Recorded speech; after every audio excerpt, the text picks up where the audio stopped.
যাওয়ার দিন আমি ফ্লাইটে শুশু করে দাও। কেন?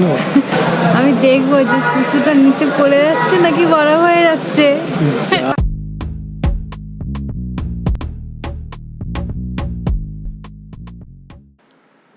টাইটেল দেখে বুঝেই গেছেন আমরা আজকে কোথায় এসেছি। আমরা চলে এসেছি গুয়াহাটি।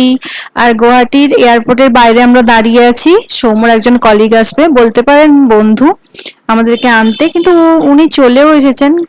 আমরা খুঁজে পাচ্ছি না, ফোন করছি। আর আমি ওকে জিজ্ঞেস করছিলাম এত বাইক কেন এয়ারপোর্টের বাইরে। তখন ও বললো এখানে বাইক রেখে দিয়ে সবাই চলে যায়, আবার এসে বাইক নিয়ে বাড়ি চলে যায়। ও, দুজনের কান বন্ধ হয়ে যাচ্ছিল। আমি কিন্তু চকলেট খেয়েছি, কিন্তু আমার কান বন্ধ হচ্ছিল না। আমার সাথে খালি পেটে একটু সুরসুর করছিল। ফ্লাইটে ওঠার পর প্রথম অভিজ্ঞতাটা আমি সৌম্যকে বললাম। যাই বলুন না কেন, আজকে কিন্তু আমার বরকে হেভি হ্যান্ডসাম লাগছিল।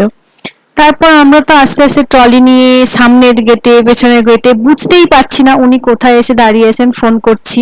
তারপর শেষমেশ দেখা হয়েছে, দেখতে পেয়েছি, এবং আমরা আস্তে আস্তে একটা টোটো বা অটো বা ওলার কিছু একটা নিতে হবে, তাই ভেবেছিলাম একটা ওলা বা উবের নেব, কিন্তু হোটেলটা আমাদের কাছে বলে আমরা একটা টোটোই নিয়েছিলাম। লাস্টে ছিলাম তখন আমি এখানে দেখলাম সুন্দর করে লেখা আছে আসাম, আসামিয়া বলে।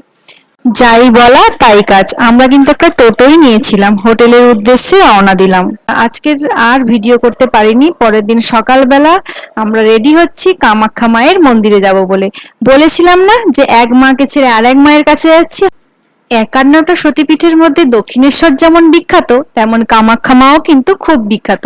আমরা চলে এসেছি কামাখ্যা মায়ের কাছে। আর আমাদের মানসিক ছিল আমরা কামাখ্যা মায়ের সঙ্গে দেখা করার পর আমরা রওনা দেব শিলং এর উদ্দেশ্যে। আচ্ছা, কারা কারা কটা সতীপীঠের নাম জানেন আমাকে কমেন্ট করে বলুন তো। আমাদের ওয়েস্ট বেঙ্গলে কটা সতীপীঠ আছে। ভিডিওটি আপনারা দেখতে থাকুন। আজকের এই ভিডিওটি এখানেই শেষ করছি। ভালো থাকবেন, সুস্থ থাকবেন। দেখা হবে পরের একটি ভিডিওতে। আর আমার ভিডিও যদি আপনাদের ভালো লেগে থাকে লাইক করবেন, কমেন্ট করবেন, শেয়ার করবেন আর সাবস্ক্রাইব করতে ভুলবেন না যেন। বাই।